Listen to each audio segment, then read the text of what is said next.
U.S. Vice President Mike Pence has warned that North Korea could end up like Libya if Kim Jong-un does not cooperate with the United States and give up nuclear weapons.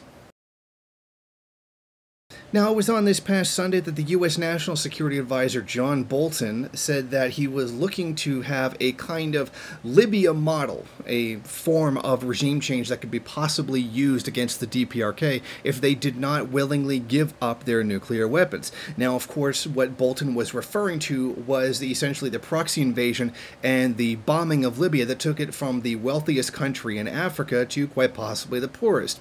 A move that killed, as it is, over 30,000 people during the violence and brought back slavery to the country. Speaking to Fox News on Monday, U.S. Vice President Mike Pence says, there was some talk of the Libyan model last week, and as the president made clear, this will only end like the Libyan model ended if Kim Jong-un does not make a deal. It would be a great mistake for Kim Jong-un to think he could play Donald Trump. But we hope for better. We really hope that Kim Jong-un will seize the opportunity to dismantle his nuclear weapons program and do so by peaceable means. And essentially, this is what I've been saying right from the beginning, that this has nothing to do with promoting peace on the Korean Peninsula. This has been about disarming the DPRK from its nuclear weapons in order to be able to bully it, in order to be able to threaten it with invasion.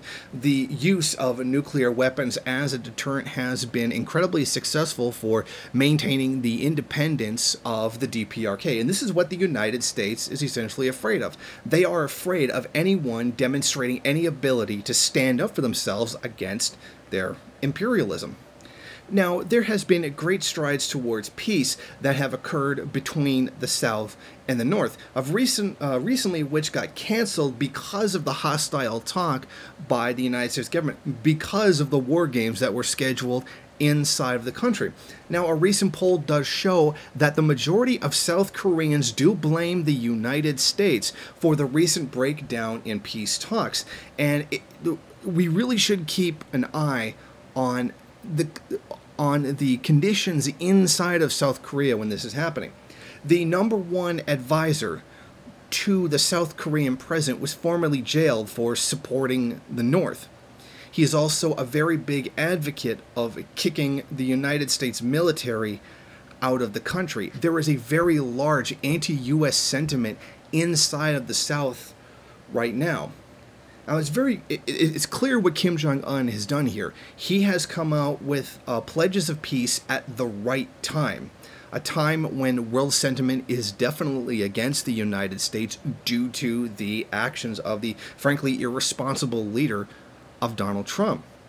So when Kim Jong-un makes those overtures of peace, and even the man himself has an 80% approval rating in the South, and then the United States turns around and tries to sabotage that, which we knew they were going to do, which I said they were going to do, because the U.S. has never cared about peace on the Korean Peninsula. They have only ever cared about trying to topple the North Korean government.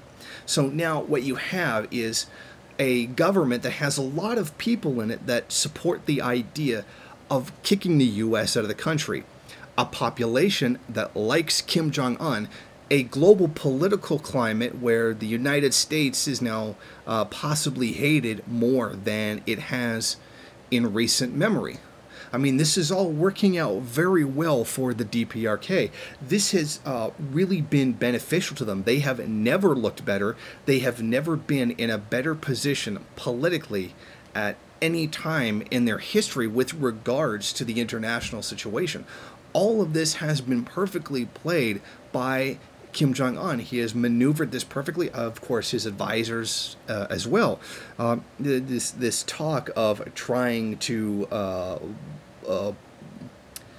play Donald Trump has certainly been successful. We have already seen that at this point. Donald Trump is certainly no statesman and not even much of a businessman at that. The United States, U.S. imperialism, is very much losing in this situation. They are being blatantly outmaneuvered by the political choices, statements, and actions of the DPRK. Essentially, if this goes on, sentiment in the South negatively towards the United States, particularly the U.S. military, will reach a high enough point that they could be kicked out of the country. And then unification efforts would begin, and I think that there's a very strong chance that the North would actually end up being able to absorb the South. So if everything just keeps going the way it is, barring the United States doing something stupid and causing a world war, we could be looking at the DPRK possibly taking in the South.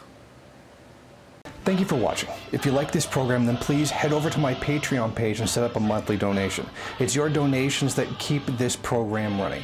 Also, if you would like, please rate, comment, subscribe, and share in various social media.